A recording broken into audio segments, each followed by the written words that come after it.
Suatu hari, Sowon akan pergi ke sekolah. Tetapi hari ini sedang hujan. Dalam perjalanan, ia bertemu seorang pria yang tampak aneh. Pria itu tersenyum dan berkata bahwa mereka bisa berjalan di bawah payung yang sama. Sowon agak ragu-ragu, tetapi karena tidak ada orang di sekitar, ia setuju. Ia tidak tahu bahwa itu akan menjadi kesalahan terbesar dalam hidupnya. Pria itu membawa Sowon ke sebuah tempat sepi di dekat situ. Beberapa jam kemudian, ketika Sowon sadar, ia terluka parah. Seluruh tubuhnya menggigil karena nyeri. Dengan susah payah, ia mengumpulkan keberanian dan menelepon polisi. Polisi dan orang tuanya segera tiba di rumah sakit. Melihat kondisi putri mereka, hati orang tuanya hancur.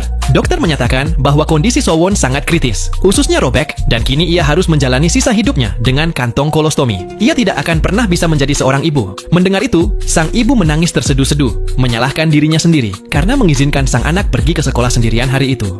Beberapa hari kemudian, ketika Sowon sadar, dengan suara pelan ia bertanya kepada ayahnya, "Papa, apakah aku melakukan sesuatu yang salah?"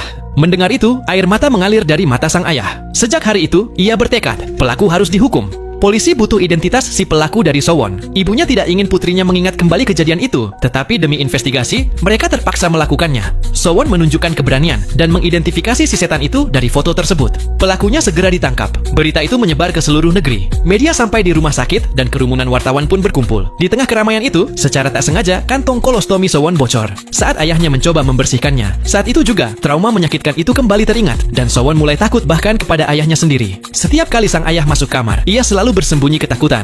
Melihat keadaan putrinya, sang ayah hancur dari dalam. Tetapi ia tidak menyerah. Ia teringat bahwa Sowon sangat menyukai kartun favoritnya, Kokomon. Sang ayah lalu mengenakan kostum Kokomon yang besar dan berat, dan diam-diam tinggal di rumah sakit di dekat putrinya agar ia tidak takut. Seiring berlalunya hari, Sowon mulai tersenyum lagi. Suatu hari, ia meraih tangan Kokomon dan memanggilnya papa. Mendengar itu, mata sang ayah pun penuh air mata. Setelah sekian lama, putrinya mengenalinya kembali. Beberapa waktu kemudian, polisi memberitahu sang ayah bahwa untuk memastikan pelaku mendapat hukuman berat, Sowon harus bersaksi lagi. Sang ayah pergi ke penjara untuk menemui pria itu. Namun si pelaku dengan berani berkata, "Maafkanlah aku tidak akan mengulanginya lagi." Sang ayah menatap matanya, lalu dengan suara dingin berkata, "Setelah apa yang anakku alami, aku tak akan pernah memaafkanmu." Nah, cuplikan film yang diambil dari kisah nyata ini bisa kalian saksikan dengan judul Hope 2013.